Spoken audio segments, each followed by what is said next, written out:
you can, compare and contrast the fight between yourself and Floyd Mayweather Jr. and tonight's bout with Terence "Bud" Crawford, if you can. No, I think Crawford is way better than Floyd Mayweather. When Terence Crawford beat Canelo Alvarez, it wasn't just a win. It was like something out of a comic book.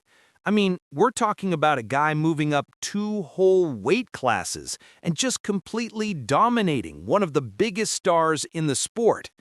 But now that the history books are written, the biggest question in boxing is, what is Terence "Bud" Crawford going to do next? The sport is on fire, waiting for his next step. This is where the legendary Mike Tyson steps in. He's seen it all. He's been the biggest star in the world, and he has a very clear idea of who Crawford needs to fight next. It's a fight the fans want, and it's a fight that could make Bud an even bigger superstar. Tyson did not hold back. First, let's quickly look back at what Crawford did. On September 13th, Crawford beat Canelo by unanimous decision.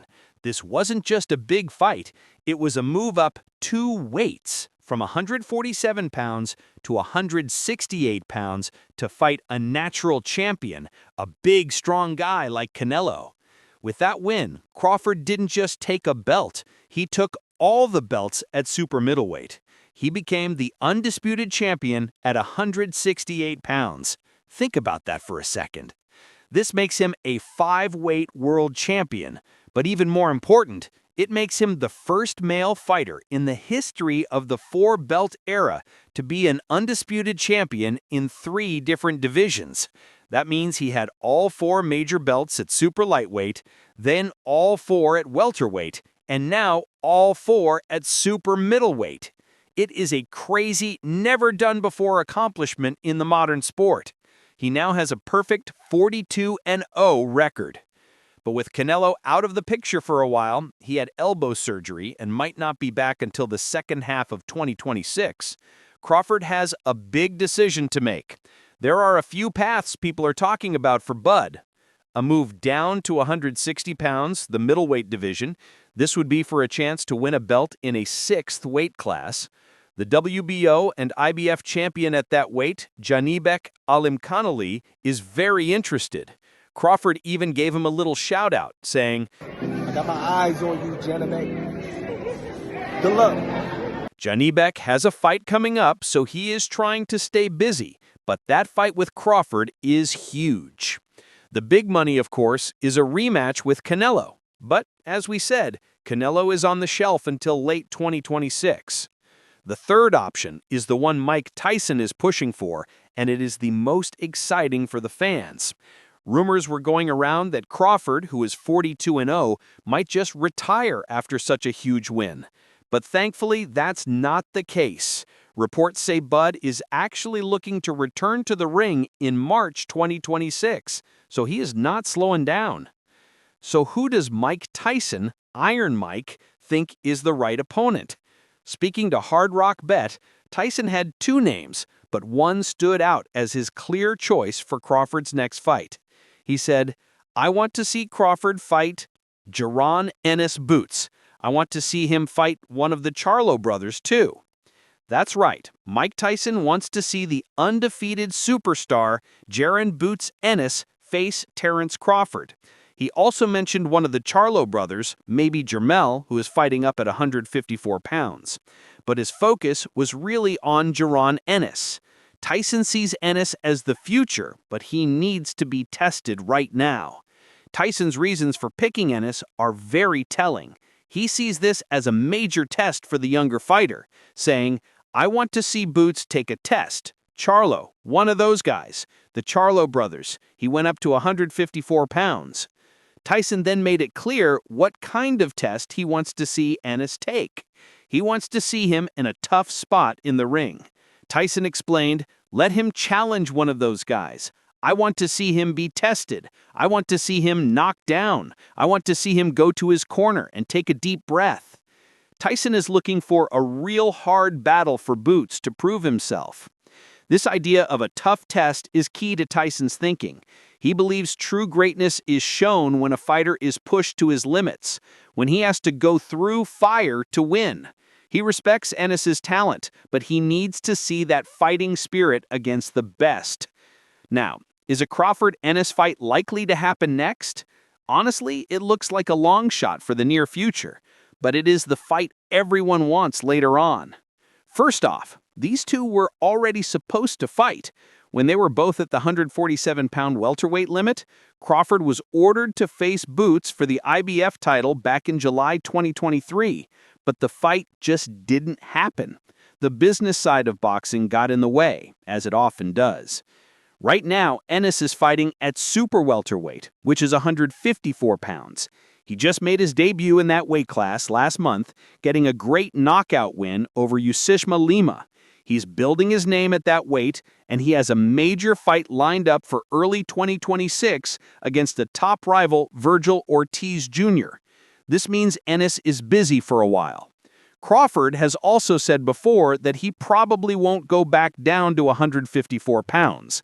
This creates a problem, because if Crawford wants to move up to 160 pounds to fight Janibek Alimkhanali, then Ennis has to move up to 160 pounds to fight Crawford. However, Ennis's promoter Eddie Hearn agrees that this is the biggest fight out there. Hearn called the potential matchup a fight for the ages. But Hearn explained the business reality. Terence is only going to fight Boots if there's loads of money on the line, because Crawford knows how good Ennis is. Hearn went on to say that Crawford is not going to fight anymore unless it's for a lot of money. Hearn suggested that Ennis has to earn his shot, so the fight might only happen in 9 to 12 months' time, 3 fights down the line. This shows that while everyone knows the fight will be big, it is still a future plan, not a next step. Even while picking an opponent for Crawford, Mike Tyson took time to give Bud huge praise for his win over Canelo. Tyson was very impressed with Crawford moving up in weight and beating a top champion. He said the performance was beautiful, incredible. He added, "You have got to give him all the respect in the world. He climbed the mountain and he conquered it." This is high praise coming from a man who was the youngest heavyweight champion ever. Tyson compared Crawford's amazing jump in weight classes to the legendary Henry Armstrong. Armstrong is famous for being the only fighter to hold world titles in 3 divisions at the same time: featherweight, lightweight, and welterweight. That's an old-school record that no one can touch. Tyson highlighted Armstrong's achievement. Tyson said, "He's like Henry Armstrong. Henry Armstrong won the welterweight title at 126 pounds. Can you imagine that? At 126 pounds, he won the welterweight title. He beat the welterweight champ." Tyson said that kind of thing is never been heard, and that probably will never be done again in modern boxing. This comparison from Iron Mike puts Crawford in the very highest class of boxing legends. It is Tyson saying Crawford is a historical great, not just a modern one. And when it comes to the idea of a Canelo rematch, Tyson, who had picked Canelo in the first fight, now says he would change his mind. If the fight happens again, Tyson confirmed that he would alter his pick to Crawford this time around. He saw enough in the first fight to know Crawford is the better man right now. After the Canelo win, the boxing world is really focused on one question: is Terence Crawford the greatest fighter of this generation? The only other name that comes up as often is the heavyweight champion, Alexander Usyk. Both guys are undefeated, and both have won titles in multiple weight classes. They're both seen as the best, but who is truly number one?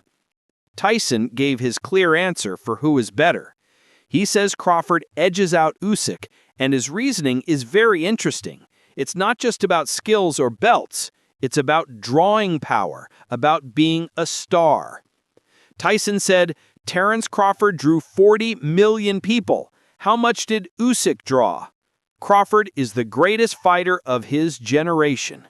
For Tyson, the true measure of greatness is excitement and popularity, not just skill. He explained his view on what makes a fighter the greatest of his time. The greatest fighter is not the best guy with the technique. The greatest fighter is who can put more asses in the seat. That's the greatest fighter. Tyson is basically saying that the fighter who makes the most money and brings the most fans is the true champion. In his mind, Crawford has crossed that line now. Even though Mike Tyson is pushing for Jaron Ennis as the biggest challenge, the Canelo rematch remains the biggest money talk. Right now, Canelo is trying to get his elbow fixed and is not expected to be back until mid-2026. This is why Crawford might compete one time in the meantime. There's a lot of debate on how a rematch would go. Some people think Canelo, with a fully healed elbow, would be better. But former heavyweight champion Shannon Briggs is not one of them. Briggs, who held the WBO heavyweight belt, made a very bold prediction.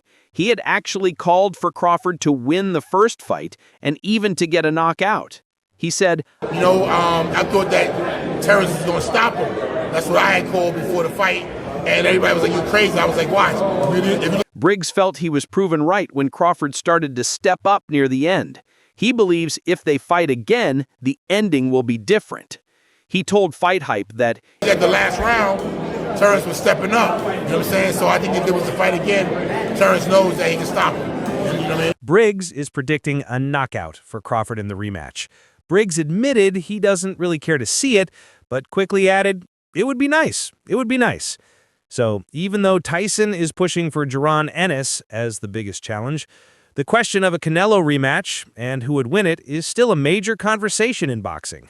For now, all eyes are on Crawford, waiting to see if he follows Mike Tyson's advice.